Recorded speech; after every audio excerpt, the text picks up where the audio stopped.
Hello everyone, Airbags. Welcome to this video where we're going to be talking about what we know so far about the changes coming to F1 Manager 23. So let's get right into it. This video, unfortunately, won't have any new footage. It'll just be basically audio. The first thing that they've done is Gyro Development. They have removed the current skill point system, which I was rather negative to.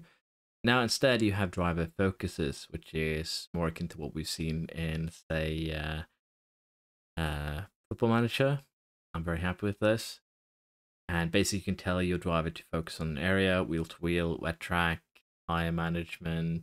I'd expect many more. We'll see exactly how it's implemented. And how quickly your driver gains skill points, well, skills within the area, is going to be dependent on their performance. Also, they've added skill degradation now with age, or if they lack a drive, they're going to become rusty even if they're young. Pretty good. And with that, you're going to have the good old question of, are you going to be keeping old giants, or are you going to be nurturing talent? Next thing up, Formula 2 and 3 seasons have now been fully simulated. You can even have a look at the race results. Pretty good. Staff can now also change mid-season. As possible, I guess the AI might start poaching your staff, but in general, they've changed the contract system, is what I assume. Staff and drivers can now change positions mid-season, and it's going to be interesting to see how that is implemented. If the AI is going to start, offering your staff the new positions. Squad Director is a new staff addition as well. They'll be responsible for everything trackside, your pit crews. Generally, well, that's basically all that's been revealed so far. But generally, your pit crews have gotten a huge overhaul. We'll be able to set up training plans for what we want to focus on. We have to manage their fatigue, and I assume set it in auto, but you can also make your own custom pit stop training setups. Going to be interesting. And with that, we also have now pit errors, which will be great. They're also promising a more living world with random events, mainly through our inbox. Examples of this are team dilemmas, factory fires, press emails, and generally just more information about how the other teams are progressing, focusing, allowing you to adapt. When it comes to card part or your development changes, half parts now have durability, and as you can expect, to increase durability, you're going to have to increase weight. Weight is now an actual thing that will affect your car far more than 22 did. Very good. And because every part has durability, we could potentially see some interesting things happening with cost cap. It's going to be a balancing act there.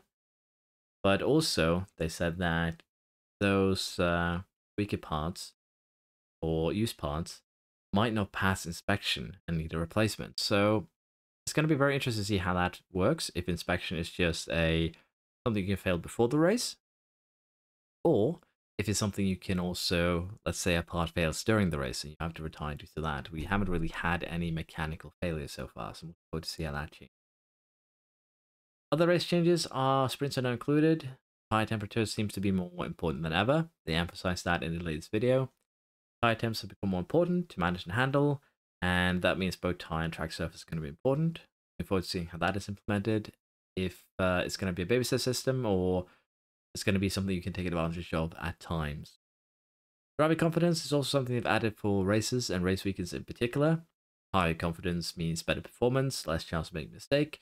Conversely, low confidence means a lower performance, bigger chance of making mistakes. Should shake up some weekends, make it a bit more interesting and alive. And your confidence will be changing in live depending on your driver's overtakes, their fastest laps, and I would assume general race pace. Races themselves are going to have more racing lines. We're going to see more corner battles and potentially some more first, second, third corner mayhem. Made some changes to spinouts recovery, rejoining safely being fixed. Potentially, we'll see how that works. So when you spin or you run wide, I'd expect the car to rejoin more organically, more safely, especially seeing that they've added more racing lines. I think that will make it a bit easier. They've also added a new mode, the race replay, which allows you to take control during real-life incidents, basically a scenario mode of some degree. And the most important fact that I heard is the end of the video coming this summer.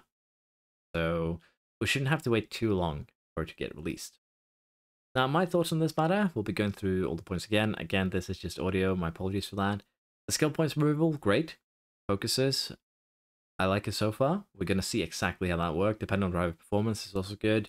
If they outperform the car, I would assume they get more points. We'll see. Driver skill degradation with age and lack of drive. Natural, I guess. But I'm wondering just how long you can push an older driver. I guess we'll see within the first season how Alonso is faring. Combat 2 and 3 seasons are now fully simulated, including race results, to make it a lot easier to nurture talent. Really good. I don't think you can actually do anything more than just watch it at the current moment. Staff changes mid-season is going to be interesting to watch. Same with drivers. Again, wondering if the AI is going to have an impact, but I would assume this is going to make it more likely that we don't have free agents at the end of every season. It was a huge advantage for the player in 22, and I'm looking forward to seeing exactly how it's changed in 23. Squadron director, responsible for trackside, pit crews. I think that's going to be good. I'm wondering if your pit crew training speed is going to be reliant on your squadron director's skills. I would assume so. The fact that you can set up your own custom pit crew setups too for training is going to be great. Looking forward to that. Basically, so far it looks like you have 2 daily sessions. You're going to have to manage fatigue. And of course, the pit era is going to be pretty good. Living well too. I think that's going to be great depending on what events they're adding. Looking forward to it. And the car part development changes. The durability thing. Durability is nice. Weight is going to be nice. That fact is going to have an effect. And what I'm looking forward to is seeing if car parts can actually fail mid-race. So we're going to have failures mid-race. They haven't revealed anything about the engine so far. I'm looking forward to that as well. But generally, what I've seen so far, the little we've seen, is promising. Race changes, sprints. Very basic sprints are included. Not much to say there. Tire temps have become more important to manage and handle, both tire and track surface. Should be, again, going to be interesting to watch if they've overtuned it, undertuned it, if it's going to be something you need to babysit or not. Driver confidence, again, I think that's going to be a good system. Depending on how it's implemented, we'll have to wait and see. Race replay, personally, not a big thing for me, but I can understand the appeal of just sitting down in a random scenario, trying to come out on top. But coming this summer, it's going to be interesting to see exactly when it gets released, but we'll have more information during the next couple of weeks.